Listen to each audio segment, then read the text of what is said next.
नमस्कार दोस्तों आज की इस वीडियो में बात करने वाले हैं रिजर्व बैंक ऑफ इंडिया में आप लोगों की न्यू वैकेंसी आ चुकी है दोस्तों, जो कि आप लोग स्क्रीन पर देख सकते हैं। ठीक है, ऑफिस अटेंडेंस के लिए आप लोग की यहाँ पे वैकेंसी रहने वाली है। तो इसमें कैसे फॉर्म फिलअप करना है सारा कुछ स्टेप बाय स्टेप देखेंगे, और क्या क्या आप लोग की एलिजिबिलिटी कंडीशन रखी है वो सारा कुछ रीड करेंगे और लाइव फॉर्म फिलअप करने वाले हैं। ठीक है, तो अभी आप लोग देख सकते हैं कि इसके ऑफिशियल पेज पे आ रखे हैं। तो इस पेज का लिंक मैं अपने टेलीग्राम चैनल पे दे दूंगा, और टेलीग्राम का लिंक मैं इस वीडियो के डिस्क्रिप्शन पे फिल करूंगा। ठीक है, तो जैसे आप लोग मेरे टेलीग्राम चैनल पे पहुंचेंगे, इसके ऑनलाइन अप्लाई लिंक पे क्लिक करेंगे, आप लोग भी इस पेज पे पहुंच जाएंगे। तो यहाँ पे सबसे पहले आप लोग apply date and last date देखेंगे। ठीक है, 15 जनवरी 2026 से लेके 4 फरवरी 2026 तक इसका फॉर्म फिलअप कर पाएंगे। तो सबसे पहले अप्लाई करने के लिए आप लोगों को राइट साइड पे click here for new registration के ऑप्शन पे क्लिक कर लेना है। एंड यहाँ पे स्टेप आएंगे हमारे, जो कि पहला बेसिक इन्फॉर्मेशन है, photo signature detail preview upload payment. सबसे पहले पहला स्टेप जो कि हमारा बेसिक इन्फॉर्मेशन है, तो यहाँ पे आप लोग को अपना फर्स्ट नेम को फिल करना है और अपने फर्स्ट नेम को कंफर्म कर लेना है। नेक्स्ट अगर मिडिल नेम आपका आता है तो मिडिल नेम यहाँ पे फिल करेंगे, अदरवाइज आप लोग इसको स्किप कर सकते हैं। एंड देन यहाँ पे लास्ट नेम आप लोग को फिल करना है अपना, एंड अपनी लास्ट नेम को कंफर्म करना है। इसके बाद नीचे आना है तो आपका फुल नेम यहाँ पे फिल हो जाएगा, और इसके बाद यहाँ पे अपना एक्टिव मोबाइल नंबर आपको फिलअप कर लेना है। जो भी एक्टिव मोबाइल नंबर दे रहे हैं उसी एक्टिव मोबाइल नंबर को यहाँ पे कंफर्म करेंगे। एंड अगर आपके पास अल्टरनेटिव मोबाइल नंबर है तो आप लोग देंगे, अदरवाइज आप लोग इसको स्किप कर सकते हैं। इसके बाद फिर आप लोगों को अपना ईमेल एड्रेस यहाँ पे फिल करना है। तो इस तरीके से ईमेल एड्रेस यहाँ पे फिल करना है। तो आप लोग देख सकते हैं, मैं एक डेमो के लिए कर रहा हूँ, और यहाँ पे @ ऑटोमेटिक रहेगा। डोमेन नेम पे क्लिक करेंगे तो यहाँ पे gmail.com। ठीक है, जो ईमेल एड्रेस आप लोगों ने फिल करी है उस ईमेल एड्रेस को यहाँ पे कंफर्म कर लेना है। तो मैं यहाँ पे इस ईमेल एड्रेस को कंफर्म कर लूंगा इस तरीके से, और इसमें @gmail.com। ठीक है, प्रॉपर यहाँ पे ईमेल एड्रेस फिल कर लेना है। एक डेमो के लिए फिल किया ये। इसके बाद यहाँ पे सिक्योरिटी कोड है, सिक्योरिटी कोड को आपको फिल करना है। सिक्योरिटी कोड को फिल करने के बाद आपको सेव एंड नेक्स्ट करना है। एंड देन नेक्स्ट स्टेप पे आप लोगों को फोटो एंड सिग्नेचर के लिए आता है। तो यहाँ पे फोटो एंड सिग्नेचर है, तो नीचे आप लोगों का रजिस्ट्रेशन नंबर एंड पासवर्ड आप लोगों को मिल जाता है। तो यहाँ पे स्कैन फोटो अपलोड करेंगे। तो स्कैन फोटो का जो साइज रहेगा केबी साइज, वो 20 से 50 केबी रहेगा। बाकी आप लोग ऑल डॉक्यूमेंट के साइज यहाँ से पता कर सकते हैं। गाइडलाइन को आप लोगों को डाउनलोड कर लेना है, इसमें पीडीएफ डाउनलोड होती है, तो ऑल डॉक्यूमेंट के साइज आप लोग पता कर सकते हैं। तो स्कैन फोटो को अपलोड करना है चॉइस फाइल करके। ठीक है, 20 से 50 केबी की आप लोगों का साइज होना चाहिए फोटो का। तो मैं एक फोटो यहाँ से अपलोड कर लूंगा 20 से 50। ठीक है, तो ये 20 से 50 है, इसको हम लोग अपलोड करेंगे। तो ये लोडिंग हो रहा है, और यहाँ पे हमारी फोटो अपलोड हो चुकी है, अभी नीचे आ रहे हैं। एंड देन हमारे यहाँ पे अपलोड इमेज हो चुकी है। इसके बाद फिर नेक्स्ट आप लोगों का यहाँ पे लाइव कैप्चर इमेज अपलोड करना है आप लोगों को, जो कि यहाँ पे आप लोगों को कैप्चर फोटो दिख रहा है, इस पे आप लोगों को क्लिक करना है। जैसे ही क्लिक करते हैं आप लोगों को अपने कैमरा को अगर अलाउ के लिए आता है तो अलाउ कर लेना है। ठीक है, इस तरीके से कैमरा आएगा। तो यहाँ पे एक बॉक्स दिख रहा है आप लोगों को रेड कलर में, इस बॉक्स के अंदर आप लोगों का फेस आना चाहिए, जो कि पासपोर्ट साइज की तरह आप लोगों को अपना एक कैप्चर यहाँ पे कर लेना है। ठीक है, जिस तरीके से आप लोग फोन से सेल्फी लेते हैं सेम तरीके से यहाँ पे अच्छे से आप लोगों को अपना कैप्चर करना है। कैप्चर करने के बाद आप लोगों को उसको कैप्चर सेव कर लेना है। अगर कैप्चर अच्छा नहीं आ रखा है तो आप लोग कैप्चर अगेन भी कर सकते हैं। तो इस कैप्चर को कैप्चर करने के बाद अपनी इमेज को आपको सेव कर लेना है। जैसे ही सेव करेंगे आपको आपकी लाइव कैप्चर इमेज यहाँ पे शो होने लगेगी। तो इसके बाद लाइव कैप्चर अपलोड करने के बाद फिर यहाँ पे आई कंफर्म, नीचे आने तो यहाँ पे स्कैन सिग्नेचर। तो सिग्नेचर का साइज 10 से 20 केबी का रहेगा। चॉइस फाइल करना है, जो भी सिग्नेचर अपलोड कर रहे हैं उस सिग्नेचर को आप लोगों को सिलेक्ट कर लेना है। तो मैं एक सिग्नेचर यहाँ पे सिलेक्ट कर लूंगा, 10 से 20 का होना चाहिए। तो इस तरीके से यहाँ पे लोडिंग होगा, और सिग्नेचर भी हमारा अपलोड हो चुका है। ठीक है, इसको भी आई कंफर्म करेंगे और नेक्स्ट कर देंगे इसको। एंड नेक्स्ट स्टेप आप लोग का यहाँ पे डिटेल के लिए आता है। डिटेल में सबसे पहले बेसिक डिटेल फिल करेंगे। तो यहाँ पे बेसिक डिटेल है। ठीक है, तो यहाँ पे ठीक है, जो कि यहाँ पे पूछा है कि अगर आप लोग ग्रेजुएट हैं या फिर प्रोसेस में है हायर क्वालिफिकेशन के, तो आपको यस करना है। अदरवाइज आप लोग ग्रेजुएट या फिर कोई हायर क्वालिफिकेशन नहीं करते तो सिंपल इस पे नो कर सकते हैं। ठीक है, इसके बाद यहाँ पे कैटेगरी है। तो जो भी आप लोग की कैटेगरी है वो कैटेगरी आप लोगों को सिलेक्ट करना है यहाँ पे। ठीक है, SC इस तरीके से। बाकी जो आप लोग की ये जो वैकेंसी है, इस वैकेंसी के लिए 10th पास आप लोगों का रखा है। ठीक है, तो नीचे आ जाएंगे तो यहाँ पे स्टेट लेवल से अगर आप लोगों ने अपनी मेट्रिकुलेशन करी है तो आप तो यहाँ पे जिस भी स्टेट लेवल से आप लोगों ने अपनी मेट्रिकुलेशन करी है वो स्टेट आप लोगों को यहाँ पे सिलेक्ट कर लेना है। ठीक है, तो मैं अपना स्टेट यहाँ पे सिलेक्ट कर लूंगा। इसके बाद नेक्स्ट यहाँ पे सिलेक्ट, यहाँ पे आप लोगों को अपना अप्लाइंग पोस्ट को सिलेक्ट करना है, जिस भी जैसे कि यहाँ पे जिस ऑफिस के लिए कर रहे हैं आप लोग, ठीक है। तो यहाँ पे अपना स्टेट आप लोग सेलेक्ट करेंगे, उसके अकॉर्डिंग जिस भी स्टेट में आप लोग यहाँ पे ऑफिस रहेगा वो ऑफिस आप लोग यहाँ पे शो होने लगेगा, ठीक है। उसी के अकॉर्डिंग आप लोग अप्लाई कर पाएंगे यहाँ पे। जैसे कि मैंने उत्तर प्रदेश सेलेक्ट किया तो उत्तर प्रदेश में हमारा जो भी यहाँ पे ऑफिस रहेंगे वो यहाँ पे आ जाता है, ठीक है। जैसे कि यहाँ पे कानपुर एंड लखनऊ। इसके बाद फिर आप लोग को अपने एग्जामिनेशन के लिए अपना प्रेफरेंस देना है, तो कहाँ आप लोग अपना एग्जाम देना चाहते हैं। तो जो भी आप लोगों का नियर बाय रहता है वो पहले प्रेफरेंस फिर अपना आप लोग को अपना एग्जामिनेशन सेंटर, सेकंड प्रेफरेंस, ठीक है। तो आप लोग को यहाँ पे अपने अकॉर्डिंग देख लेना है एट थर्ड प्रेफरेंस, ठीक है। इसके बाद फिर यहाँ पे लैंग्वेज, ठीक है। तो यहाँ पे एलपीटी लैंग्वेज आप लोग क्या है, हम लोग हिंदी, ठीक है। एक ही लैंग्वेज तो हिंदी को सिलेक्ट करेंगे। और इसके बाद नेक्स्ट यहाँ पे आप लोग देख सकते हैं जो कि यहाँ पे डिसेबिलिटी के लिए पूछा है, ठीक है। अगर आप लोग डिसेबल है 40% से ऊपर है तभी आप लोग को यस या नो में जवाब देना है, ठीक है। तो हम लोग नहीं है डिसेबल तो सिंपल यहाँ पे नो कर लेंगे, और ये सारे ऑप्शन डिसेबल ही है तो यहाँ पे कुछ भी नहीं करना। अगर आप लोग यस करते हैं तो फिर आप लोग को type of disability, nature of disability, ये चीज आपने सिलेक्ट करनी होती है, ठीक है। तो हम लोग नहीं तो सिंपल नो करके नीचे आ जाएंगे। नीचे आने के बाद यहाँ भी डिसेबल के लिए दे रखा है, ठीक है। तो यहाँ पे are you a person with specified disability cover under the definition of section 2S of RPWD act 2016, ठीक है। इसके अकॉर्डिंग हम लोग नहीं आते जो कि यहाँ पे डिसेबल के लिए, तो सिंपल इसमें नो करेंगे और सिंपल आपको नीचे आ जाना है, ठीक है। तो यहाँ पे कुछ भी नहीं करना है, हम लोग नीचे आ चुके हैं। और नीचे आने के बाद यहाँ पे अगर आप लोग एक्स सर्विस मैन है तो यस करेंगे, अदरवाइज आप लोग यहाँ पे नहीं है तो सिंपल आपको नो करना है, ठीक है। बाकी यहाँ पे डिसेबल जो कि यहाँ पे एक्स सर्विस मैन है तभी आपको यस करना, अदरवाइज इसमें भी नो कर लेना है, ठीक है। बाकी फिर ये सारे ऑप्शन आप लोग डिसेबल होते हैं तो यहाँ पे कुछ भी नहीं करना है, ठीक है। तो यहाँ पे नीचे देखेंगे तो यहाँ पे पूछा है कि are you a department of serviceman, ठीक है। जो कि यहाँ पे अगर आप लोग डिपार्टमेंट सर्विसमैन किल्ड है तभी आप लोग को यहाँ पे यस करना, अदरवाइज नो, ठीक है। तो यहाँ पे DXS है तभी यस करेंगे, अदरवाइज इस पे हम लोग नो कर लेंगे। और नेक्स्ट फिर नीचे आ जाएंगे तो यहाँ पे नीचे आने के बाद इसी के नीचे देखेंगे तो यहाँ पे एज रिलेशन के लिए पूछा है जो कि यहाँ पे वुमेन के लिए, ठीक है। डिवोर्स वुमेन अगर आप लोग आते हैं तभी यस करना, अदरवाइज नो करेंगे हम लोग।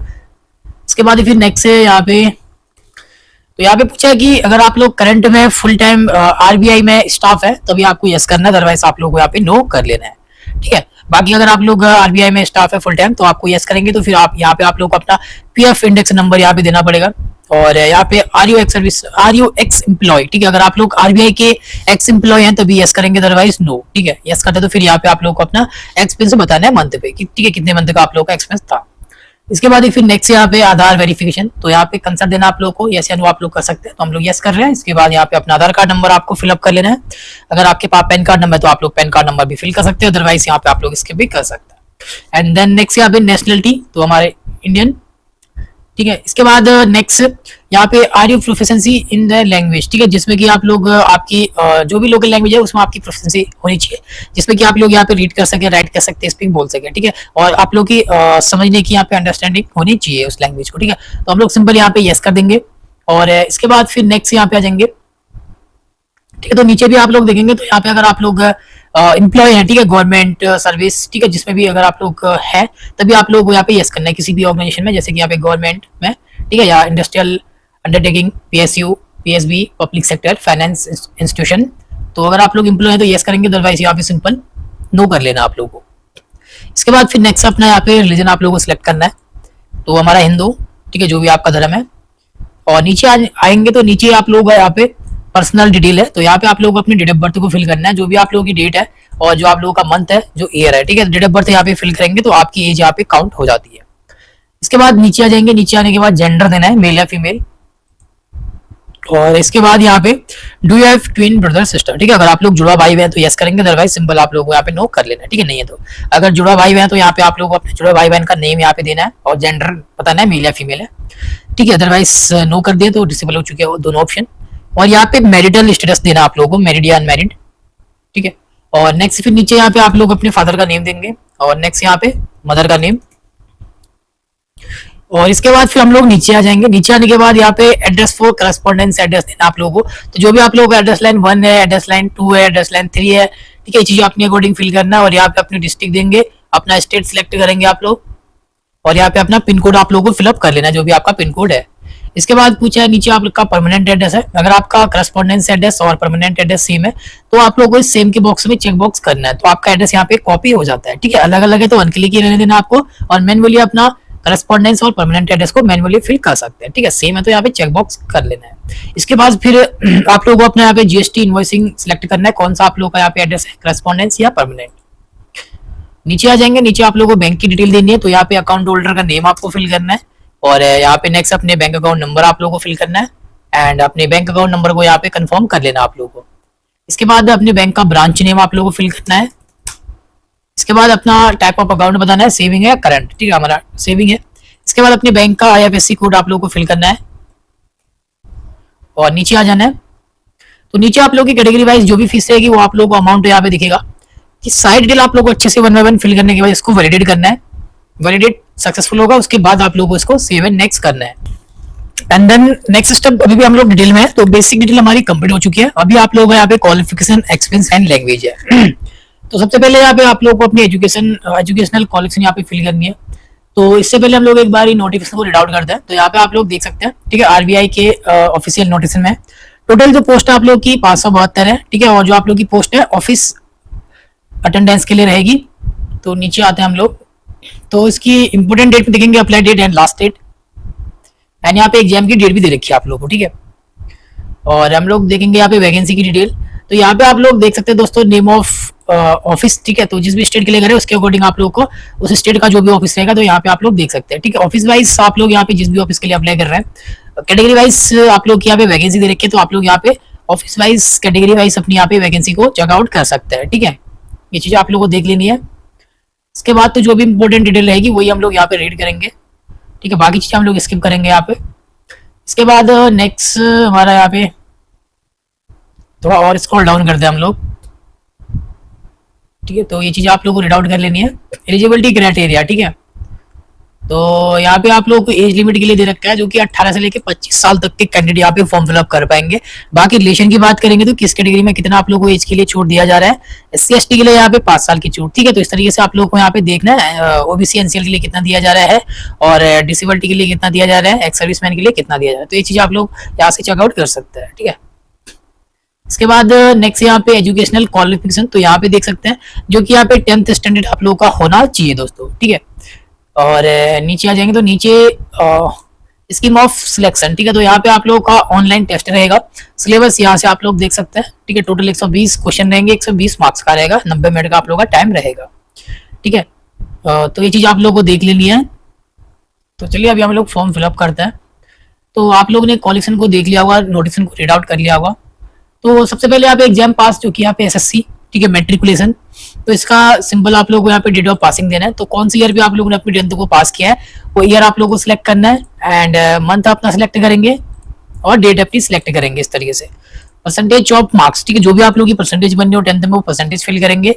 इसके बाद नेम ऑफ बोर्ड, ठीक है, तो अपने बोर्ड का आप लोगों को नेम यहाँ पे दे देना है एंड यहाँ पे क्लास, फर्स्ट क्लास है, सेकंड क्लास है, और सेम तरीके से यहाँ पे 12th का भी देना है। ठीक है, जो मैंडेटरी क्वालिफिकेशन है 10th पास के लिए ये क्वालिफिकेशन रखी है।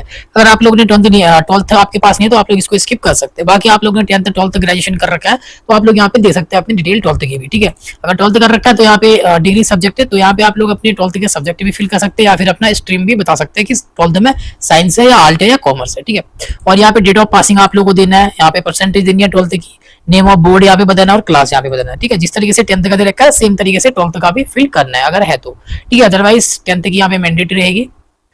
इसके बाद नेक्स्ट आपका कोई भी यहाँ पे वर्क एक्सपेंस है तो आप लोग यहाँ पे फिल करेंगे, अगर नहीं है तो सिंपल आप लोग को इसको एज इट इज इसको स्किप कर लेना है। ठीक है, तो यहाँ पे कुछ भी नहीं करना है। अगर है तो आप लोगों को यहाँ पे कैसे फिल करना है, तो यहाँ पे देखते हैं इस बॉक्स में आप लोग को एम्प्लॉय का नेम देना है और इस बॉक्स में आप लोग को डिजाइनेशन जो कि पोस्ट नेम देनी है। इसके बाद प्रेजेंटली वर्किंग, अगर आप लोग जो एक्सपेंस दे रहे हैं उसमें काम कर रहे हैं प्रेजेंट में तो आप लोग यस करेंगे, अदरवाइज नो। यहाँ पे फ्रॉम पे आप लोगों को ज्वाइनिंग डेट देनी है, टू पे आप लोगों को अपनी रिजाइन डेट देनी है।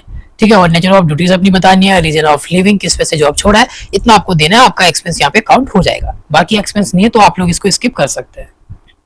इसके बाद यहाँ पे लैंग्वेज नॉलेज, ठीक है, जैसे कि हमारी यहाँ पे हिंदी है तो हिंदी में आप लोग रीड कर सकते हैं, राइट कर सकते हैं, स्पीक बोल सकते हैं।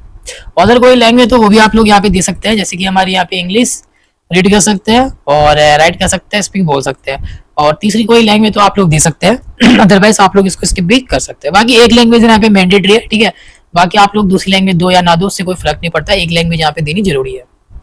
इसके बाद इस सारी डिटेल आप लोग को अच्छे से 1 बाय 1 फिलअप करके इसको वैलिडेट करना है। जैसे ही वैलिडेट सक्सेसफुल होता है उसके बाद फिर आपको इसको सेव एंड नेक्स्ट करना है। अभी यहाँ पे आप लोगों का नेक्स्ट फिर जो कि यहाँ पे प्रीव्यू के लिए आता है, तो आप लोगों को अपने फॉर्म को अच्छे से सारी डिटेल को यहाँ पे चेक करना है वन बाय वन। ठीक है, हम लोग चेक करते हुए नीचे आएंगे। तो आप लोगों ने अच्छे से इसको चेक कर लेना है। चेक करने के बाद ही आप लोगों को डिक्लेरेशन देना है। अगर सही है सारी डिटेल तो एग्री करेंगे और कंप्लीट रजिस्ट्रेशन करेंगे। कोई भी डिटेल आप लोगों की गलत हो जाती है तो इस पे बैक करके आप लोग उस पर सुधार कर सकते हैं। तो हम लोग इसको सही डिटेल हमारी सारी, तो हम लोग कंप्लीट रजिस्ट्रेशन करेंगे इसको। एंड देन नेक्स्ट जो कि आप लोगों का लास्ट स्टेप रहेगा अपलोड के लिए, जो कि डॉक्यूमेंट अपलोड करना है। तो यहाँ पे लेफ्ट थंब इम्प्रेशन, ठीक है, इसको अपलोड करना है। इसका साइज रहेगा 20 से 50 केबी के बीच में। और इसके बाद फिर 100 डिक्लेरेशन। ठीक है, तो यहाँ पे इसको कैसे अपलोड करना है, लेफ्ट थंब को चॉइस फाइल करेंगे। तो जो भी आप लोगों का थंब रहेगा 20 से 50 के बीच में, उसको आप लोगों को अपलोड कर लेना है। ठीक है, तो मैं एक थंब यहाँ पे अपलोड कर लेता हूँ। तो 20 से 50 के बीच में इसको ओपन करेंगे और यहाँ पे प्रीव्यू के लिए आएगा तो प्रीव्यू करना है, इसको प्रीव्यू करके ओके कर देना है, तो आपका यहाँ पे अपलोड हो जाएगा। यहाँ से आप लोग इसको चेक भी कर सकते हैं। ठीक है, प्रीव्यू करके। बाकी हैंडेड डिक्लेरेशन ये भी आप लोगों को जेपीजी फॉर्मेट में अपलोड करना है। तो कैसे अपलोड करना है, तो ये आपको कैसे लिखना है, ठीक है, एक व्हाइट पेपर लेना है आप लोगों को। तो ये नोटिफिकेशन के पेज में आप लोग आएंगे 29 पेज में, तो यहाँ पे आप लोगों को हैंडेड डिक्लेरेशन मिल जाता है। तो यहाँ पे आप लोग ये देख सकते हैं। ठीक है, एक व्हाइट पेपर लेना है, उस पर आप लोगों को अपनी हैंड राइटिंग पे इसको इतना लिख लेना है। ठीक है, आई के बाद अपना नेम लिखेंगे। Hereby declare that all the information submitted by me in the application from is correct, true and valid. I will present the supporting document as and when required. इतना आप लोगों को अपनी हैंड राइटिंग पे लिख के इसका JPG format बना के 50 से 100 केबी के बीच में आप लोगों को इसको अपलोड करना है। ठीक है, यहाँ पे सेम तरीके से, ठीक है, जैसे मैंने यहाँ पे थंब को अपलोड किया है उस तरीके से आप लोगों को इसको अपलोड करना है। बाकी नीचे आप लोग यहाँ पे देखते हैं जो कि आप लोगों ने डिटेल में जो डिटेल दी थी, ठीक है, आधार कंसर्ट, तो उसके उसमें आप लोगों ने यस किया था तभी ये ऑप्शन आ रहा है। ठीक है, अदरवाइज आप लोग उस पर नो करते हैं तो इसमें ये ऑप्शन आपका नहीं आएगा। ठीक है, बाकी अगर आप लोग यहाँ पे अपना कंसर्ट देना चाहते हैं, ठीक है, तो यहाँ पे I agree to consent to DigiLocker से अपनी डिटेल को यहाँ पे फेच करना चाहते हैं, जिसमें कि आपका name, date of birth, mobile number, gender, Aadhaar number, ठीक है, 10th का यहाँ पे 10th की डिटेल, ग्रेजुएशन की डिटेल जो भी आप लोगों ने अपने डिजिलॉकर में दे रखी है, उससे अगर फेच करना चाहते हैं तो यस करेंगे, अदरवाइज आप लोग इस पे नो भी कर सकते हैं यहाँ पे। ठीक है, इसके बाद नीचे नीचे आके फिर आप लोगों को सिक्योरिटी कोड को फिल करना है। सिक्योरिटी कोड को फिल करने के बाद हम लोग इसको सेव एंड नेक्स्ट करेंगे यहाँ से। ठीक है, तो सारी डिटेल फिल करके डॉक्यूमेंट अपलोड करके save and next, and then फिर लास्ट स्टेप आप लोग यहाँ पे डॉक्यूमेंट अपलोड करने के बाद पेमेंट का आता है। तो यहाँ पे पेमेंट आप लोग देखते हैं, जो भी आप लोग की कैटेगरी रहेगी उसके अकॉर्डिंग पेमेंट रहेगा आप लोगों का अमाउंट। इस सिक्योरिटी कोड को फिल करके आपको इसको सबमिट करना है। पेमेंट के पेज में आने के बाद क्रेडिट कार्ड है, डेबिट कार्ड है, नेट बैंकिंग है, वॉलेट है, क्यूआर कोड है, यूपीआई है। ठीक है, तो किसी भी ऑप्शन से आप लोग अपनी पेमेंट कर सकते हैं। जैसे ही पेमेंट करेंगे आपका फॉर्म पूरी तरीके से कंप्लीट हो जाएगा।